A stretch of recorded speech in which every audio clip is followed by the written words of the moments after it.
کتاب ملت بیضا کی پھر شیراز بندی ہے، یہ شاخ ہاشمی کرنے کو ہے پھر برگبر پیدا۔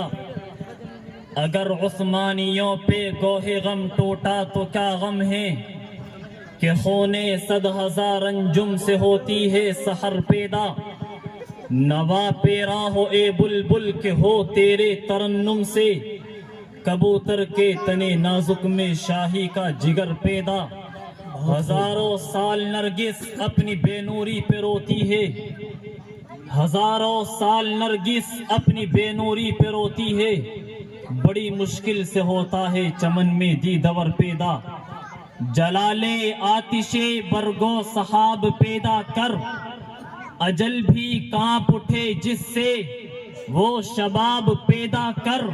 تو کسی انقلاب کی آمد کا انتظار نہ کر، جو ہو سکے خود ہی انقلاب پیدا کر۔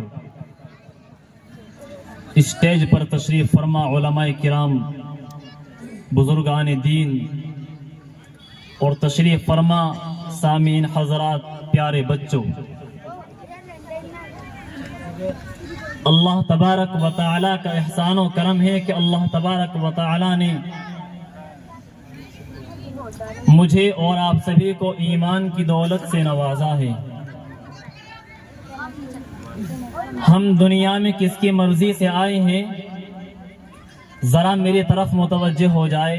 خدا را چند منٹ کے لیے آپ حضرات کے سامنے آیا ہوں، اللہ اور اللہ کے رسول کی باتیں بتانے کے لیے بیٹھا ہوا ہوں۔ اللہ مجھے صحیح کہنے کی اور اس پر خود بھی عمل کرنے کی، اور آپ سبھی کو سن کر اس پر عمل کرنے کی توفیق نصیب فرمائے۔ آپ ادھر متوجہ ہو جائیں، ہم دنیا میں کس کی مرضی سے آئے ہیں؟ ہم دنیا میں اللہ کی مرضی سے آئے ہیں۔ کس کی مرضی سے آئے ہیں؟ اللہ کی مرضی سے آئے ہیں۔ اور ہم دنیا سے جائیں گے تو کس کی مرضی سے جائیں گے؟ اللہ کی مرضی سے جائیں گے۔ ہم دنیا میں آئے اللہ کی مرضی سے ہیں اور دنیا سے جائیں گے بھی اللہ کی مرضی سے ہیں، تو جو بیچ کی زندگی ہے جو ہم گزار رہے ہیں وہ بھی اللہ کی مرضی کے مطابق ہونی چاہیے۔ بات سمجھ میں آ گئی؟ جب ہم دنیا میں اللہ کی مرضی سے آئے ہیں اور جب دنیا سے جائے گے، یعنی موت آئے گی، دنیا کو چھوڑنا پڑے گا، مکان کو چھوڑنا پڑے گا، کھیت کو چھوڑنا پڑے گا، اپنی ہر محبوب چیز کو چھوڑنا پڑے گا، یعنی کہ دنیا سے جانا پڑے گا، تو کس کی مرضی سے جائے گے؟ اللہ کی مرضی سے جائے گے۔ اور جو بیچ کی زندگی ہے جو میں اور آپ کو گزار رہے ہیں، یہ سانسیں چل رہی ہے، آنکھیں دیکھ رہی ہے، زبان بول رہی ہے، اور اگر یہ سب بھی اللہ کی مرضی کے مطابق ہو جائے پھر نور علی نور ہو جائے۔ کوشش ہونی چاہیے کہ میرا ہر عمل، میری زندگی کا ہر فعل اللہ اور اس کے رسول کی اللہ اور اس کے رسول کی تعلیم کے مطابق ہو۔ اللہ نے جو حکم فرما دیا، نبی نے جو سمجھا دیا، نبی نے جو فرما دیا، صحابہ نے اس پر جو عمل کر کے دکھایا، میں صحابہ کا غلام ہوں، نبی کا امتی ہوں، اللہ کا بندہ ہوں، تو میں بھی انہی اداؤں پر چل کر کے اپنی زندگی کو گزاروں جن پر محمد الرسول اللہ صلی اللہ علیہ وسلم نے اور محمد الرسول اللہ کے صحابہ نے چل کر کے زندگی گزاری ہے۔ اور بات اور مختصر سی کرتا چلو، دنیا میں جتنی بھی آپ کسی سے محبت کرتے ہیں، اگر باپ اپنی اولاد سے محبت کرتا ہے، اس کے پیچھے کچھ نہ کچھ غرض چھپی ہوئی ہوتی ہے۔ والدین اپنی اولاد سے محبت کرتے ہیں، اولاد اپنے والدین سے محبت کرتی ہے، کیوں؟ اس لیے کہ ماں باپ کما کر کے دیتے ہیں، ماں باپ بچے کی پرورش کرتے ہیں، اس لیے بچہ اپنے والدین سے محبت کرتا ہے۔ اور ایک وقت آتا ہے کہ جب والدین اپنے بچوں سے محبت کرتے ہیں، وہ کس لیے کرتے ہیں کہ ایک دن آئے گا ہمارے ہاتھ پیر کمزور ہو جائے گے، کمانے کی طاقت نہیں ہوگی، ہمیں ہر لمحہ مدد کی ضرورت پڑے گی، اس وقت میں میری اولاد میرے کام آئے گی۔ شاگرد اپنے استاد سے محبت کرتا ہے، کیوں؟ اس لیے کہ اس نے بنایا ہے، اسے کچھ بنایا ہے۔ اور استاد اپنے شاگرد سے محبت کرتا ہے، کیوں؟ اس لیے کرتا ہے کہ یہ پڑھے گا، آگے چلے گا، بڑھے گا، پھلے گا، پھولے گا، اور دنیا کے اندر دین کو ترقی کی طرف لے کر کے چلے گا، دین کی طرف ترقی کے لیے اپنی زندگی کو صرف کرے گا مجھے ثواب ملے گا. اس لیے میں اپنے شاگرد سے محبت کرتا ہوں. پیر اپنے مرید سے محبت کرتا ہے, مرید اپنے پیر سے محبت کرتا ہے, شوہر اپنی بیوی سے محبت کرتا ہے, بیوی اپنے شوہر سے محبت کرتی ہے. اس کے پیچھے کچھ نہ کچھ غرض لگی ہوئی ہے. وہ بیوی اپنے شوہر سے محبت کرتی ہے, کیوں؟ اس لیے کہ وہ اس کی ہر خواہش کو پوری کرتا ہے. شوہر اپنی بیوی سے محبت کرتا ہے, کیوں؟ اس لیے کہ وہ اس سے اپنے جنسی تعلقات کو پورا کرتا ہے. ہر غرض, ہر محبت کے پیچھے کچھ نہ کچھ غرض چھپی ہوئی ہے. لیکن اگر آپ کو بے غرض محبت دیکھنی ہے, جس محبت میں کوئی بھی غرض نہیں ہے, جس محبت کی آڑ میں کوئی غرض نہیں چھپی ہوئی ہے, تو آپ کو اب سے 1400 سال پہلے کا زمانہ دیکھنا پڑے گا اور مکہ کے سنگلاخ وادیوں کی طرف جانا پڑے گا. وہاں ایک محمد الرسول اللہ ہے جو یتیم پیدا ہو رہا ہے اور جس پر اللہ اپنا قرآن نازل کر رہا ہے. وہ محمد الرسول اللہ ہے کہ جسے اللہ نے اپنا حبیب بنایا ہے. وہ محمد الرسول اللہ ہے جسے تمام انبیاء کا سردار بنا دیا گیا ہے. وہ محمد الرسول اللہ ہے جو امت سے محبت کر رہا ہے, امت سے محبت کو مانگ رہا ہے, امت سے اتنی محبت کر رہا ہے جس کے پیچھے کچھ بھی غرض نہیں چھپی ہوئی ہے. امت سے اتنی محبت کرتا ہے کہ ہر لمحہ, ہر گھڑی, ہر دن, ہر رات, ہر صبح, ہر شام اپنی امت سے محبت کرتا ہے. اما عائشہ صدیقہ رضی اللہ تعالیٰ عنہ بیان کرتی ہے کہ ایک مرتبہ پیارے نبی صلی اللہ علیہ وسلم گھر کے اندر تشریف لائے. میں نے اللہ کے نبی کے راستے کو روک لیا, کہا کہ پیارے نبی جانے نہیں دوں گی. اللہ کے نبی نے فرمایا عائشہ کیا بات ہے؟ کہا اللہ کے نبی آج آپ میرے لیے دعا کرے کہ اللہ میری مغفرت کر دے, اللہ مجھے معاف کر دے. اللہ کے نبی صلی اللہ علیہ وسلم نے حضرت عائشہ کو دعا دی, اللہم اغفر لی عائشہ, اللہ میری عائشہ کی مغفرت فرما دے. حضرت عائشہ زاروں قطار رونے لگی, خوشی کے آنسو نکل آئے. حضرت عائشہ خوشی کے مارے پھولے سمائے نہیں سمائی جا رہی تھی. حضرت عائشہ سے اللہ کے نبی نے پوچھا عائشہ اتنی خوش کیوں ہو رہی ہے؟ حضرت عائشہ کہنے لگی اللہ کے نبی خوش ہونے کی بات ہے, آپ نے مجھے دعا دی ہے. حضرت عائشہ کو دعا دے رہے ہیں محمد الرسول اللہ صلی اللہ علیہ وسلم. حضرت عائشہ خوش ہو رہی ہے تو اللہ کے نبی نے آگے سے فرمایا عائشہ جو آج میں نے تجھے دعا دی ہے یہ میں ہر اپنے امتی کے لیے ہر نماز کے بعد دعا مانگتا ہوں. تو بتائیے میرے پیارے نوجوان ساتھیوں, بزرگوں, ہم نے اللہ کے نبی سے کتنی محبت کی ہے, جو اپنی بیویوں سے زیادہ, اپنی بیویوں سے زیادہ, اپنے بچوں سے زیادہ, اپنی اولاد سے زیادہ اپنی امت سے محبت کر رہا ہے. حضرت محمد الرسول اللہ صلی اللہ علیہ وسلم کے صاحبزادے کا انتقال کا وقت قریب آیا.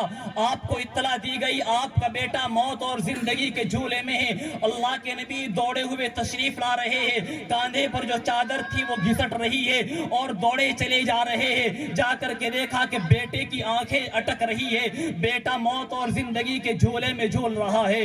ایک بیٹے کی محبت ایک باپ کی دل میں کیا ہوتی ہے کہ جب اس کے دوسری کوئی اولاد بھی نہ ہو اور اس کے ایک ہی بیٹا ہو, اس کے جو 2 بیٹے تھے وہ بھی اللہ نے لے لیے, ایک اور بیٹا اللہ نے دیا وہ بھی موت اور زندگی کے جھولے میں جھول رہا ہے. وہ محمد الرسول اللہ کی ذات ہے. اللہ کے نبی چلے جا رہے ہیں, اللہ کے نبی نے اپنے بیٹے کے ہاتھ کو پکڑا. اللہ کے نبی کو آپ کا بیٹا دیکھ رہا ہے, اس کی آنکھوں میں آنسو آ گئے, اللہ کے نبی کی آنکھوں میں آنسو آ گئے. آپ سے دیکھا نہ گیا, آپ ایک طرف جا کر کے بیٹھ گئے اور گھٹنوں میں سر دے کر کے رونے لگے. اللہ کے نبی صلی اللہ علیہ وسلم کے پاس حضرت عائشہ تشریف لائی. اللہ کے نبی آپ تو تمام انبیاء کے سردار ہے, آپ کو تو اللہ تبارک و تعالیٰ نے مستجاب الدعوات بنایا ہے. آپ جو اللہ سے مانگتے ہیں اللہ وہ آپ کو دیتا ہے. آپ اپنے اللہ نے ہر نبی کو ایک ایسی دعا سکھلائی ہے جب وہ نبی اس دعا کو مانگتا ہے اللہ اسے وہ چیز عطا کر دیتا ہے. اے اللہ اللہ کے نبی اس دعا کا واسطہ دے کر اپنے بیٹے کی زندگی کو مانگ لیجئے، اس دعا کا واسطہ دے کر اپنے بیٹے کی زندگی کا مطالبہ کر لیجئے۔ اللہ کے نبی نے اپنے آنسو صاف کیے، حضرت عائشہ کی طرف دیکھا، عائشہ کیا کہہ رہی ہے؟ وہ دعا جو اللہ میری قبول کرے گا وہ تو میں نے اپنی امت کے لیے اٹھا کر کے رکھی ہوئی ہے۔ جب قیامت کا میدان ہوگا اور میری امت کے اعمال تولے جا رہے ہوگے، میری امت کا حساب لیا جا رہا ہوگا اور میری امت کے پلڑے ڈماڈول ہو رہے ہوگے، اس وقت میں اللہ کے سامنے سجدے میں گر کر اللہ سے اس دعا کا مطالبہ کروں گا، اللہ سے دعا کروں گا کہ اللہ میری امت کے حساب کو آسان فرما دیجیے۔ بتاؤ میرے بھائیوں، دنیا میں ایسی محبت کرنے والی کوئی چیز مل سکتی ہے، کوئی ذات مل سکتی ہے جتنی محبت ہم سے محمد الرسول اللہ صلی اللہ علیہ وسلم نے کی ہے؟ ان کی وفا دیکھ، اپنی جفا دیکھ، ان کی محبت کو دیکھ اور اپنی زحمت کو دیکھ۔ کبھی اپنے چہرے پر ہاتھ پھیر کر کے دیکھ کہ تیرے چہرے پہ نبی کی سنت بھی ہے۔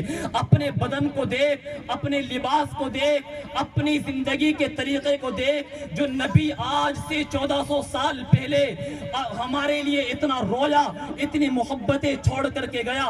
آج میں 14 صدی بعد پیدا ہونے والا امتی اس نبی کی اس محبت کا کیا حق ادا کر رہا ہوں جو اس نے راتوں میں اٹھ کر اللہ سے ہمارے لیے مغفرت کی دعائیں مانگی ہے، جو اس نے اللہ سے ہمارے لیے عذاب نہ آنے کی دعائیں مانگی ہے۔ میں نے اس کی اس محبت کا کیا حق ادا کیا ہے؟ کیا میری زندگی محمد الرسول اللہ کی زندگی کے مطابق چل رہی ہے؟ کیا میری زندگی محمد الرسول اللہ کے طریقے پر چل رہی ہے؟ تب کہ اللہ تبارک و تعالیٰ نے قرآن کریم میں ارشاد فرما دیا، لقد کان لکم فی رسول اللہ اسوۃ حسنہ، کہ محمد الرسول اللہ صلی اللہ علیہ وسلم کی زندگی تمہارے لیے بہترین نمونہ ہے۔ محمد الرسول اللہ کی زندگی کو دیکھ کر تم اپنی زندگی کو گزارو۔ میرا نبی تاجر تھا تو تجارت کس طرح کیا کرتا تھا؟ میرا نبی گھر میں آتا تو گھر میں آنے کے طریقہ کیا ہوا کرتا تھا؟ میرا نبی بچوں میں ہوتا، میرے نبی کا طریقہ کیا ہوتا؟ جب میرا نبی صحابہ کے درمیان میں بیٹھتا